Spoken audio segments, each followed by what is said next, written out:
Good day, my fellow viewers. Peace be with you. It's me again, Dr. Simpiwe Siko, yet with another video. Once again, I'd like to thank you for taking time to visit my channel, to view my videos, and I hope that you learn from my videos. If you've enjoyed the video, please do like, please share, and please most definitely subscribe. Today's topic is going to be the Alvarado score. We're just going to be briefly looking at the Alvarado score. We call to mind that the Alvarado score is one of the clinical decision rules or clinical scoring systems that is used in the diagnostic workup of acute appendicitis. My hope is to answer some questions that you might have regarding the Alvarado score. However, if I have not covered anything, you might add it in the comment section, or you might request that I answer it by leaving a question for me. So let us proceed. The Alvarado score, amongst other clinical scoring systems for acute appendicitis, is one of the oldest. Okay, it's actually the oldest and the most widely used. However, there are newer scoring systems that have been shown to outperform the Alvarado score. For example, the Appendicitis Inflammatory Response score, the Adult Appendicitis score, the Paediatric Appendicitis score, and the RIPASA score.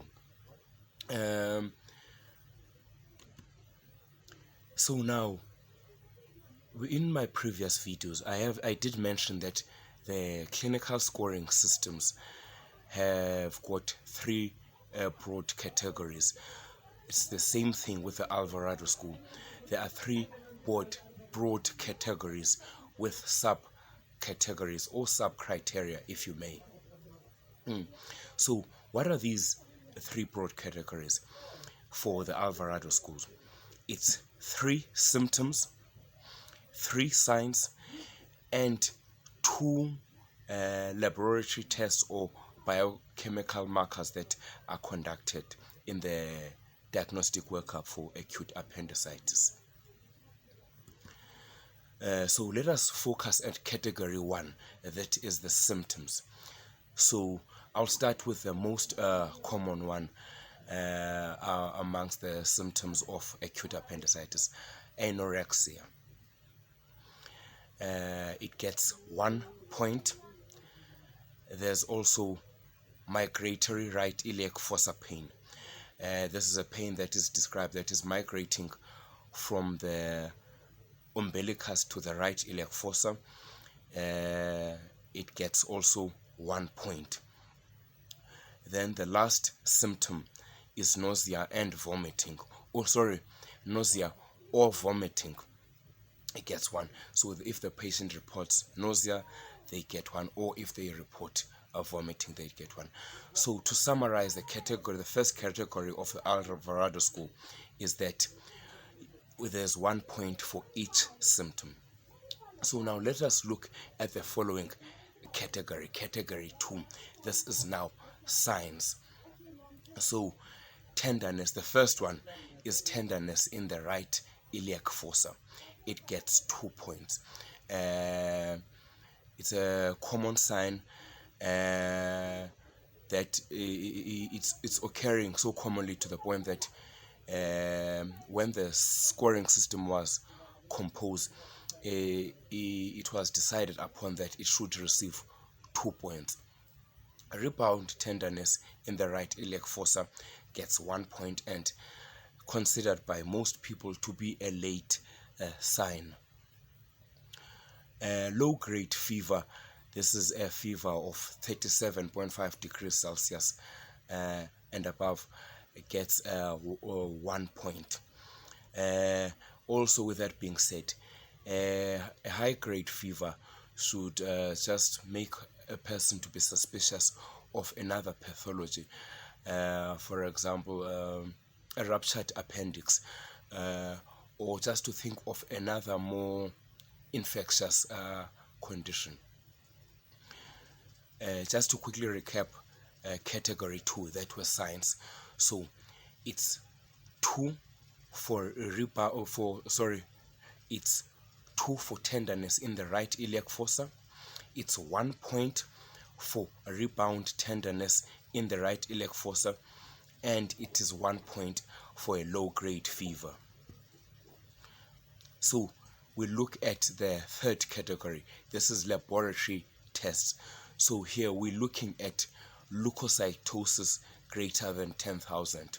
So it is also so common in acute appendicitis that it is also given 2 points.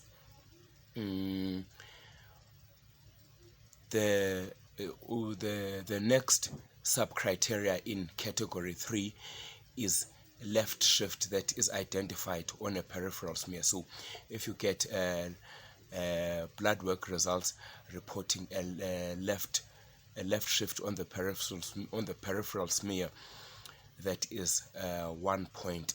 That is normally a predomination of polymorphonucleosides.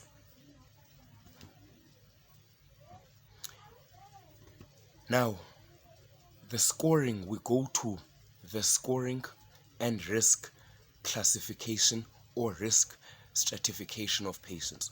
From the previous video, you call to mind that the patients will be stratified into 3 groups: low risk patients, intermediate risk patients, and high risk patients. So if a patient should get a score of 0 to 3, they are a low risk patient.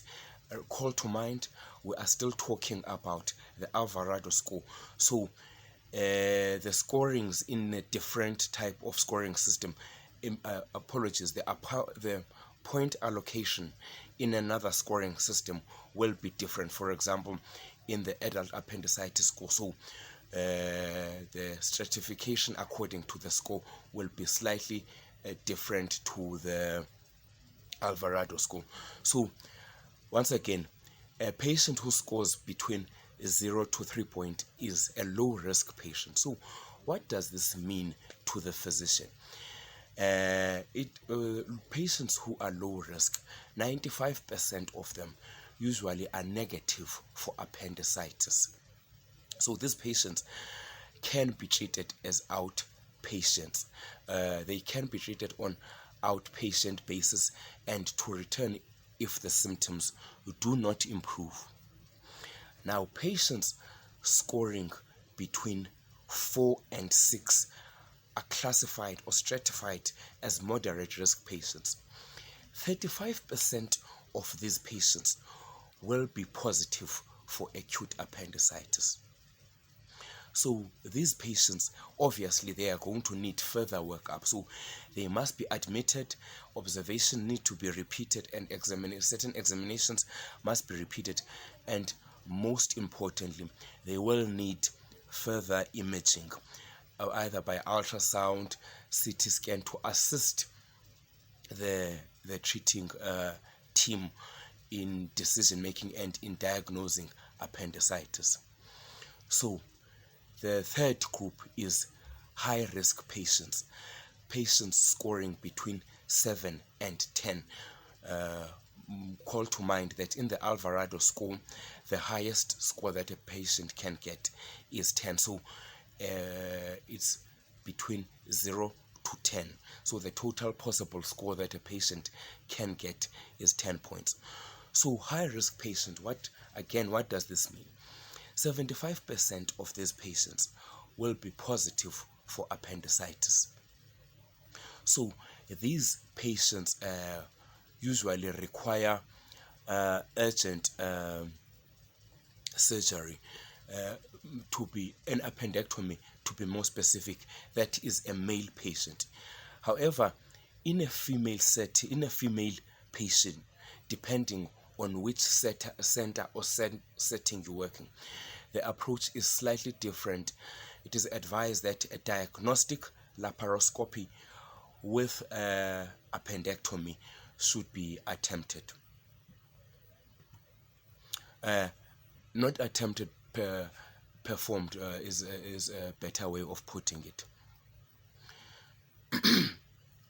So now, how does one remember these criterias and sub-criterias?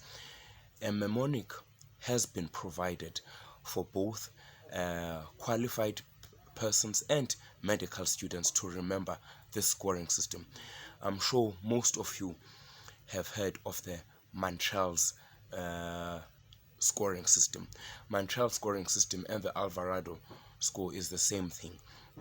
So let us break down MANTRELS. The first three letters, that is the M, A, and the N, are regarding to the symptoms. The T, R, and E are the signs. The L and the S are the laboratory findings. So the M, migratory right iliac fossa pain. The A is for anorexia. The N is for nausea or vomiting. The T is tenderness in the right iliac fossa. The R is rebound tenderness in the right iliac fossa. The E stands for elevated temperature. The L is for leukocytosis, and the S is shift to the left, which is a left shift on a peripheral smear. So, what advantages does the Alvarado score offer? Well, it is sufficient enough in the low-risk patient to exclude acute appendicitis. So what does this mean? It means that in the low-risk patients scoring between 0 to 3, there is decreased need for imaging. So imaging modalities will not be wasted on those patients, and the number of negative appendectomies performed on those patients will be decreased. So those are some of the advantages that the Alvarado score / MANTRELS score provide. So now, what are the drawbacks of the Alvarado score? It is unreliable in the elderly patient in differentiating between complicated appendicitis from an uncomplicated appendicitis. The sensitivity is reduced in patients who are immune compromised, HIV positive patients, for example. Due to the low specificity, it cannot be used to confirm the clinical suspicion of acute appendicitis in adults.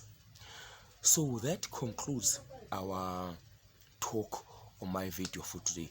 Once again, I'd like to thank you for watching this video. Let us continue teaching each other. Let us continue doing what we love, our passion for medicine. Continue learning. If there's anything that needs to be corrected or added or subtracted or modified, or something that you felt that I was vague in, please leave that comment so that I can go back to, or I'll take it from the comments.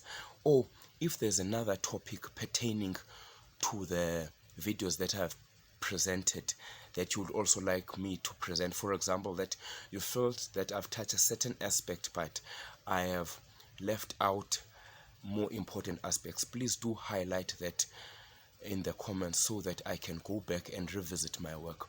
Once again, I thank you. Enjoy the rest of your day.